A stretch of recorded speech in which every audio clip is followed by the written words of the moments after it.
Welcome to MiConvert. In this tutorial, I will show you how to convert JT files to OBJ format, completely free and online. Open your browser and search for JT to OBJ MiConvert.com. Click on the first result to go straight to the converter. You are now on the JT to OBJ converter page. The interface is clean and easy to use. Let's upload a file. Click the Choose File button. A file picker will open. Select the JT file you want to convert, then click Open. Your file is loaded and ready.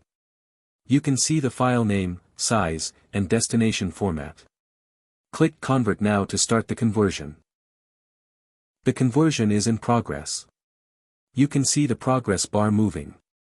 This usually takes just a few seconds. Done. Your file has been successfully converted. Click Download to save the OBJ file to your computer. That's it. Visit MiConvert.com for more free conversion tools. Subscribe for more tutorials. Thanks for watching.